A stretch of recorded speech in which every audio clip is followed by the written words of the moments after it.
Everyone, मैं हूं वर्षा Mishra. Welcome है आप लोगों का मेरे चैनल अरिहंत टॉन अकेडमी पे। गाइस, इससे पहले हमने पढ़ा था संविधान के निर्माण के बारे में और आज हम पढ़ेंगे अनुसूचियों के बारे में। गाइस, जब संविधान का निर्माण हुआ था तो उसमें केवल 8 अनुसूचियों के बारे में बताया गया है। 8 अनुसूचियों के बारे में वर्णन किया गया है, जिसके बाद संशोधन होता है और 4 और नए अनुसूचियाँ जोड़ दी जाती है। तो अब हमारे संविधान में कितनी अनुसूचियाँ हैं? 12। टोटल 12 अनुसूचियाँ अब हमारे संविधान में हैं। आज हम उन्हीं 12 अनुसूचियों के बारे में पढ़ेंगे। फर्स्ट अनुसूची देखिए। फर्स्ट अनुसूची में राज्य और केंद्र शासित प्रदेश के बारे में वर्णन किया गया है। ठीक है, कि हमारे भारत में कितने राज्य हैं? 28 राज्य और 9 केंद्र शासित प्रदेश हैं। कैसे देखिए, जब क्वेश्चन यहाँ ऐसे पूछा जाएगा आपसे कि अगर किसी राज्य के क्षेत्र में परिवर्तन होता है, अगर किसी राज्य के नाम में परिवर्तन होता है, तो वो कौन सा अनुसूची में बदलाव आएगा? ठीक है, तो क्योंकि हम जानते हैं कि प्रथम अनुसूची में राज्य और केंद्र शासित प्रदेश के बारे में बताया गया है, उनकी सीमाओं को मेंशन किया गया है, तो ये बदलाव प्रथम अनुसूची में ही होगा। जैसे कि आप देख लीजिए, जम्मू कश्मीर पहले राज्य था, तो हमारे देश में कितने राज्य हुआ करते थे? हमारे देश में 29 राज्य और 7 केंद्र शासित प्रदेश थे। उसके बाद क्या हुआ? जम्मू कश्मीर को राज्य से हटाकर केंद्र शासित प्रदेश बना दिया गया। तो अब हमारे देश में राज्यों की जो संख्या थी वो घट गई। राज्यों की जो संख्या 29 थी वो घटकर अब 28 हो गई और केंद्र शासित प्रदेशों की संख्या जो 7 थी वो बढ़कर 9 हो गई, क्योंकि जम्मू कश्मीर और लद्दाख इन दोनों को केंद्र शासित प्रदेश बना दिया गया। तो देखिए कहाँ परिवर्तन होता है? ये प्रथम अनुसूची में परिवर्तन हो गया। अब राज्य 28 हो गए और केंद्र शासित प्रदेश बढ़कर 9 हो गए। ठीक है, तो आप इस बात से अच्छे से याद रख सकते हैं कि प्रथम अनुसूची में राज्य और केंद्र शासित प्रदेश के बारे में वर्णन किया गया है, और अगर कहीं भी हमारे राज्य में कोई परिवर्तन होता है, राज्य के नाम, राज्य की सीमा से लेकर, तो वो जो परिवर्तन है वो परिवर्तन हमारे प्रथम अनुसूची में होगा। ठीक है, प्रथम अनुसूची में ये चीज़ ऐड किया जाएगा और बदलाव किया जाएगा। उसके बाद हमारा सेकंड अनुसूची है। सेकंड अनुसूची में क्या है? परिलब्धियां व भत्ते और भत्ते, विशेषाधिकार इससे संबंधित प्रावधान किए गए हैं। ये जो परिलब्धियां हैं, ये जो भत्ते हैं, ये किनके हैं? तो ये हमारे देश के जो बड़े लोग हैं उनके हैं। तो देखिए, भारत के राष्ट्रपति, राज्यों के राज्यपाल, लोकसभा के अध्यक्ष, राज्यसभा के सभापति, तो ये जो बड़े बड़े लोग हैं, इनकी सैलरी यहाँ पर मेंशन की गई है कि इनकी सैलरी कैसे होगी, कितनी होगी। ये सारी बातें दूसरी अनुसूची में मेंशन की गई है। तो दूसरी अनुसूची में सैलरी हो गए, भत्ते हो गए। उसके बाद थर्ड अनुसूची पर आइए आप। ये दोनों अनुसूची मिलती जुलती है, इसलिए इन दोनों को मैं मर्ज करके ही आपको लोगों को पढ़ाऊंगी ताकि आप लोगों को अच्छे से याद रह सके। तीसरी अनुसूची में क्या है? शपथ की बात की गई है। किनके शपथ की बात की गई है? यही जो जिनके सैलरी के बारे में हमने ऊपर बात करी थी सेकंड अनुसूची में, उन्हीं के शपथ के बारे में नीचे बात की गई है। जैसे संघ के मंत्री हो गए, मंत्री, संसद के निर्वाचित सदस्य, संसद के सदस्य, सर्वोच्च न्यायालय के न्यायाधीश। ठीक है, तो ये बड़े बड़े लोग हैं जिनके बारे में जो शपथ लेते हैं, तो वो चीज़ संविधान ये अनुसूची तीसरी अनुसूची में ऐड किया गया है। तो अब हम कंफ्यूज ये होते हैं, कई बार क्वेश्चन आता है और हम कंफ्यूज हो जाते हैं कि शपथ की बात कौन सा अनुसूची में की गई थी, दूसरे में या तीसरे में। तो ये हम कंफ्यूज हो जाते हैं, हम सोचते हैं कि पहले शपथ लेंगे फिर सैलरी की बात, तो ये हमें बहुत कंफ्यूज करता है। तो इस बात को आप इससे याद रखिए कि जैसे हम कहीं इंटरव्यू के लिए जाते हैं, तो वहाँ पर हमारी बात होती है, तो सबसे पहले हम क्या बात करते हैं उनसे? सैलरी के बारे में, कि हमें क्या सैलरी मिलेगी। अगर हम सैलरी से सेटिस्फाई हो जाते हैं, उसके बाद हम शपथ लेते हैं और पद ग्रहण करते हैं। तो अब इस बात से आप लोग इसे अच्छे से याद रख सकते हैं कि सैलरी पहले है, उसके बाद शपथ है। ठीक है, पहले हम सैलरी की बात करेंगे, उसके बाद शपथ की बात करेंगे। तो दूसरे अनुसूची में सैलरी की बात की गई है और तीसरे अनुसूची में शपथ की बात की गई है। ठीक है, आई होप आप लोगों को ये बात लर्न होगा। उसके बाद चौथी अनुसूची में राज्य और केंद्र शासित प्रदेश के प्रदेशों के लिए राज्यसभा में सीटों के आवंटन के लिए, ठीक है, प्रावधान किया गया है। तो देखिए, जो पहला अनुसूची है उसमें भी राज्य और केंद्र शासित प्रदेश के बारे में बात हो रही है, और चौथी अनुसूची में भी राज्य और केंद्र शासित प्रदेश के बारे में बात हो रही है। तो इन दोनों को आप लिंक करके याद रख सकते हैं। तो चौथी अनुसूची में क्या है, राज्यसभा में सीटों के आवंटन के बारे में है।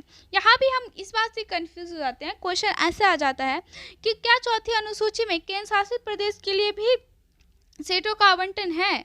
तो हम बेसिकली याद रखते हैं राज्य, तो हम कंफ्यूज हो जाते हैं कि राज्य के लिए है, ये केंद्र शासित प्रदेश के लिए नहीं है, ठीक है। तो ऐसा नहीं है, राज्य और केंद्र शासित प्रदेशों के लिए राज्यसभा में सीटों का आवंटन है। आप इसे इस बात से याद रखिए कि राज्यसभा में जो लोग चुनकर आते हैं, जो चुन के आते हैं, वो कहाँ से आते हैं, विधानसभा से आते हैं, ठीक है, राज्यों के विधानसभा से आते हैं। और दिल्ली और पुडुचेरी दो ऐसे केंद्र शासित प्रदेश हैं जहाँ पर विधानसभा है, ठीक है।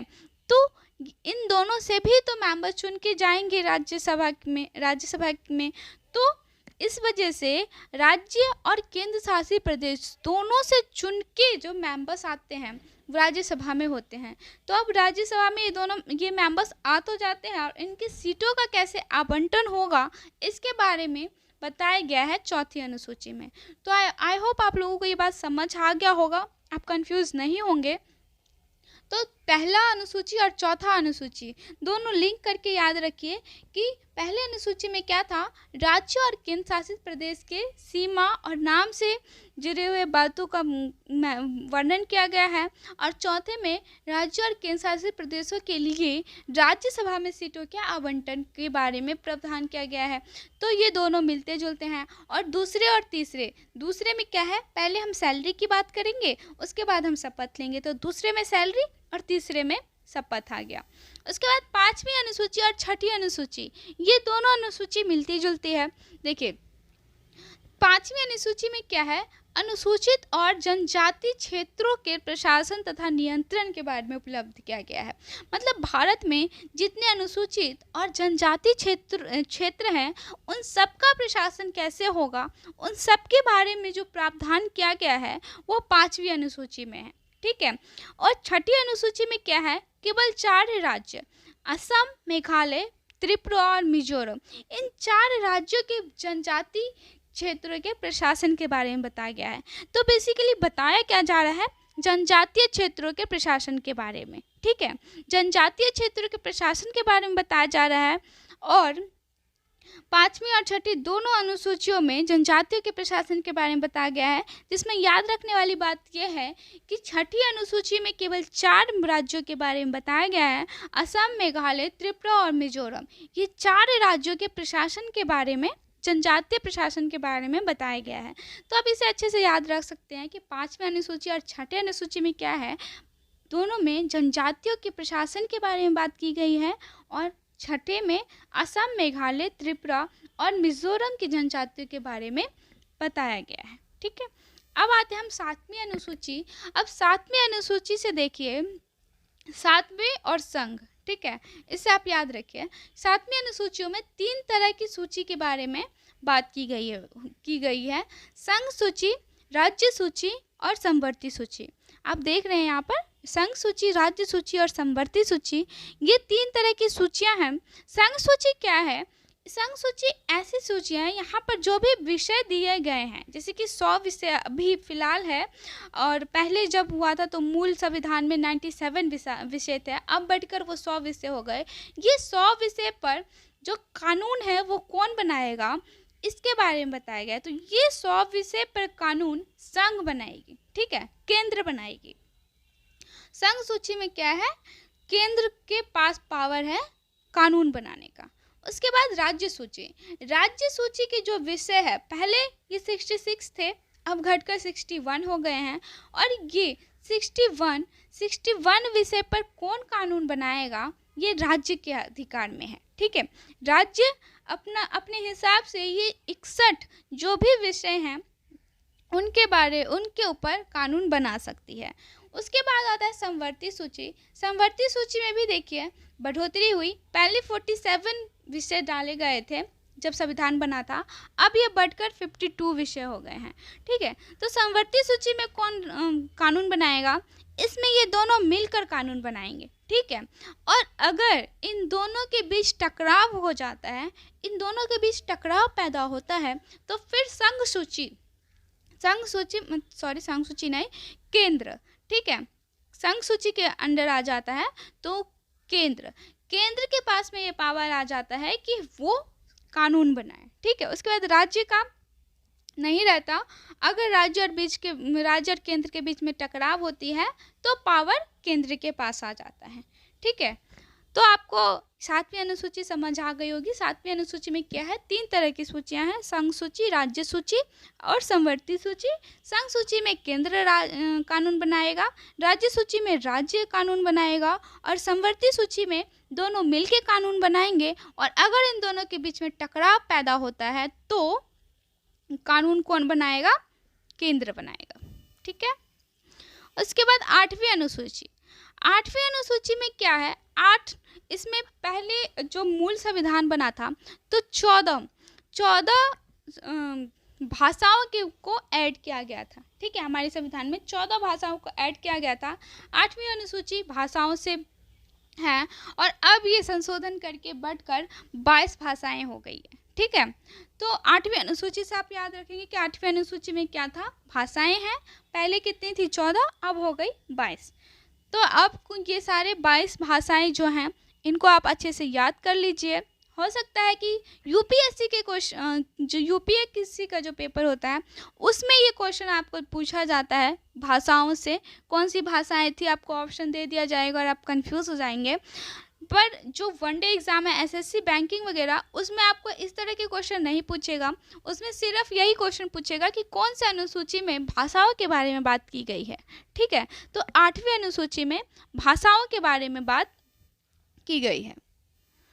तो आइए अब 9वां अनुसूची पढ़ते हैं। 9वें अनुसूची में क्या है? भू सुधारों और जमींदारी प्रणाली के उन्मूलन से संबंधित बातें हैं।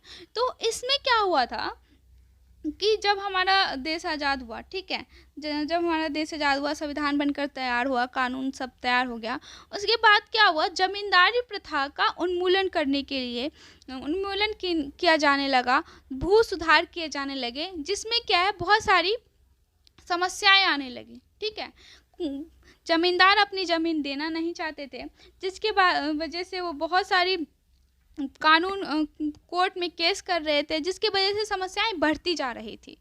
तो 1950 में हमारा संविधान लागू हुआ और 1951 में पहले ही साल क्या हुआ? संशोधन किया गया और संशोधन करके एक 9वीं अनुसूची बनाई गई। उसमें क्या किया गया?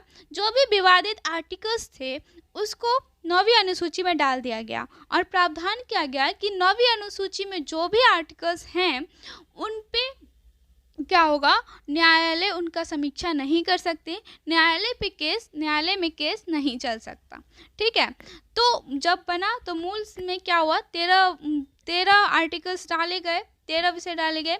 उसके बाद अब ये बढ़कर 282 हो गए। अब क्या होता है? सरकार जो भी उसे लगता है कि ये हम नहीं पास कर पा रहे हैं, इसमें समस्या आ रही है, तो उसको 9वें अनुसूची में डाल रही थी और 9वें अनुसूची से अपना काम कर रही थी। तो बाद में 24 अप्रैल 1975 में क्या हुआ? फिर एक कानून आया जिसने बता दिया कि न्यायिक समीक्षा की जा सकती है। मतलब 9वीं अनुसूची में जो भी एक्ट हैं उन पर भी समीक्षा की जा सकती है। तो पहले क्या था कि 9वीं अनुसूची इसलिए बनाई गई थी कि जो समस्याएं आ रही थी जमींदारी प्रथा में, भू सुधार में, जो सरकार नहीं कर पा रही थी, उसे उन्होंने क्या किया? एक संशोधन किया 1951 में। पहला संशोधन है ये, तो आप इसमें याद रखने वाली बात है, पहला संशोधन है और एक संशोधन किया, 9वीं अनुसूची बनाई और उसमें उस एक्ट को डाल दिया और ये प्रावधान कर दिया कि 9वीं अनुसूची में जो भी प्रावधान होंगे उस पर कानूनी कार्रवाई नहीं हो सकती, न्यायालय समीक्षा नहीं कर सकती, जिसके बाद उनका काम आसान हो गया। तो परंतु बाद में न्यायालय ने कहा कि नहीं, इसमें इतने सारे विषय डाल दिया गया है और इस अनुसूची के वजह से इन जो ये जो एक्ट हैं उन सब के बारे में उन सब का गलत यूज़ हो रहा है, इसलिए अब इन पर न्यायिक समीक्षा होगी। तो कब से? 24 अप्रैल 1975। 9वीं अनुसूची के बारे में जो बातें आपको याद रखनी होगी, वो पहली क्वेश्चन यहीं से पूछा जाएगा, 9वीं अनुसूची कब आया? ठीक है, तो 1951 में। संशोधन कौन सा था? तो पहला ही संशोधन था वो ये, ठीक है, 1951 में पहला संशोधन 9वीं अनुसूची था, ठीक है।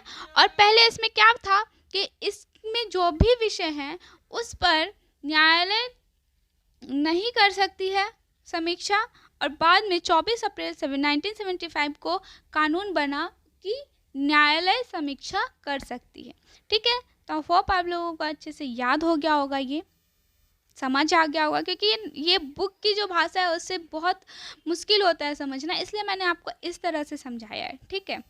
उसके बाद 10वीं अनुसूची। 10वीं अनुसूची में देखिए क्या है, ये दल बदल के आधार पर है। क्या होता था कि जब चुनाव हो जाते थे, मेंबर्स जीत जाते थे, तो उनको खरीद लिया जाता था, या वो स्वेच्छा से एक दल से दूसरे दल में आ जाते थे। तो जो जीती हुई दल थी उनका एकदम से क्या होता था, बहुमत गिर जाता था।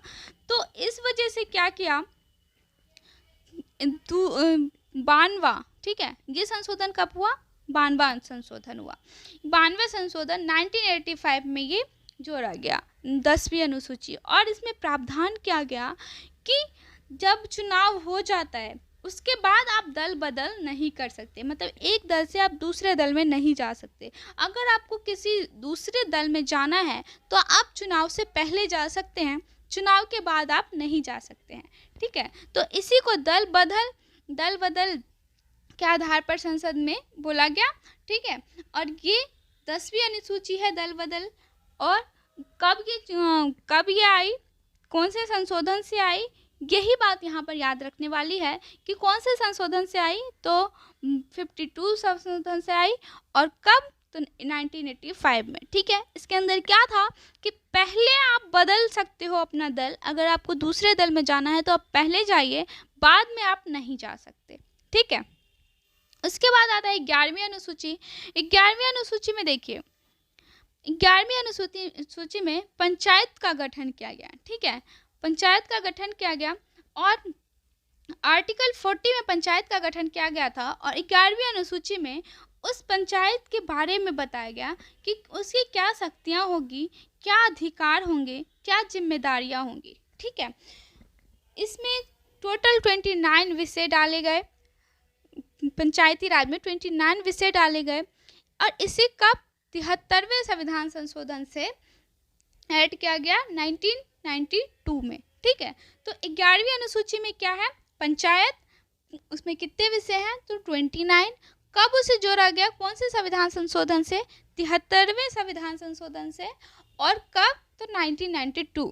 सेम डे में 12वीं अनुसूची, सेम डे में 1992 में ही 74वें संशोधन से जोड़ा गया, जिसमें कि 18 विषय थे, और ये था नगर पालिका।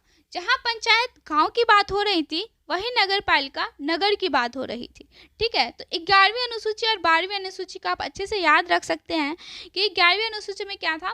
पंचायत की शक्तियाँ, पंचायत है 11वीं में, और दूसरी में नगर पालिका, ठीक है। पंचायत में 11वीं अनुसूची कब जोड़ी गई? 73वें से, और 12वीं 74वें से।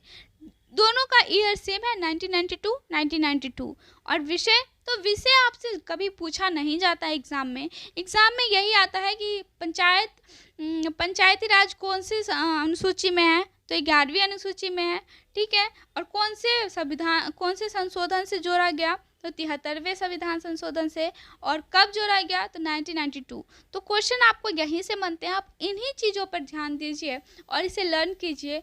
वन डे एग्ज़ाम में यहीं से क्वेश्चन बनता है कि कौन सी अनुसूची में हुआ, कौन से ईयर में हुआ, कौन सा संविधान संशोधन था, और इसका क्या मतलब है, ठीक है। तो मैंने आप लोगों को बहुत ही अच्छे से ये समझाया है, आप लोगों को, आई होप आप लोगों को अच्छे से समझ आ गया होगा और आपको लर्न हो गया होगा ये 12 अनुसूचियाँ, ठीक है। आप इनको लिंक करके अगर करेंगे तो देखिए, एक बार हम रिवीजन कर लेते हैं कि फर्स्ट में क्या था? राज्य और केंद्र शासित प्रदेश। फर्स्ट से मिलता जुलता कौन सा था? फोर्थ, ठीक है। उसमें क्या है? राज्य और केंद्र शासित प्रदेश के राज्यसभा की सीटों में आवंटन, ठीक है।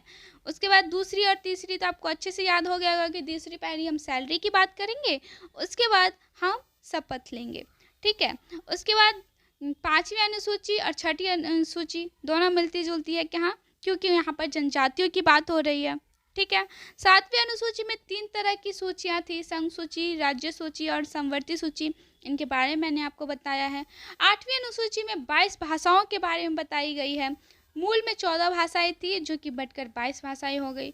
उसकी 9वीं अनुसूची में क्या था?